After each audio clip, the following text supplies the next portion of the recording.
পরিমণির ইস্যুতে বাধ্যতামূলক অবসরে এডিসি সাকলায়েন।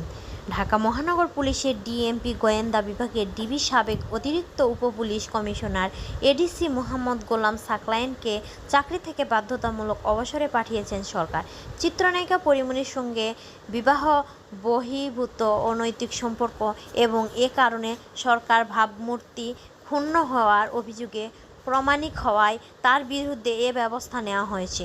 সর্বশেষ তিনি ঝিনাইদহ ইন সার্ভিস ট্রেনিং সেন্টারে অতিরিক্ত পুলিশ সুপার হিসেবে কর্মরত ছিলেন।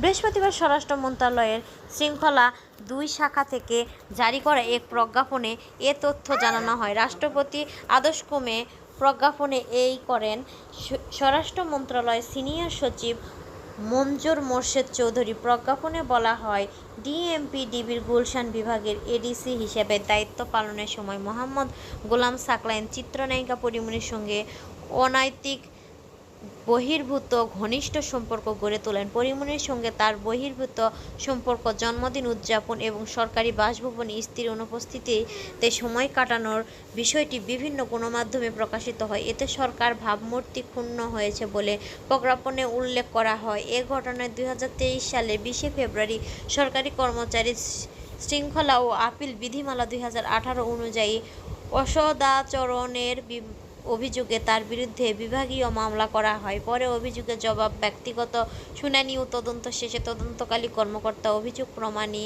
হয়ে বলে মত প্রকাশ দেন। এর পরিপ্রেক্ষিতে দ্বিতীয় দফা কারণ দর্শানোর নোটিশ দেওয়া হয় এবং বাংলাদেশ সহকর্মী কর্ম কমিশনার পিএসসি পরামর্শ দেওয়া হয়। পিএসসিও তার বিরুদ্ধে বাধ্যতামূলক অবসর সূচক গুরুদত্তু আরোপ করা পারে বলে মত দেয়। সবশেষে নিয়োগকারী কর্তৃপক্ষ হিসেবে রাষ্ট্রপতি গত 17 জুন শাস্তির অনুমোদন দেয়। সেই সিদ্ধান্ত অনুযায়ী মোহাম্মদ গোলাম সাকলায়েন সরকারি কর্মচারী শৃঙ্খলা ও আপিল বিধিমালা 2018 এর সংশ্লিষ্ট বিধান অনুযায়ী চাকরি থেকে বাধ্যতামূলক অবসরে পাঠানো হয়েছে। আদেশটি অবলম্বনে কার্যকর হবে বলে প্রজ্ঞাপনে উল্লেখ করা হয়েছে।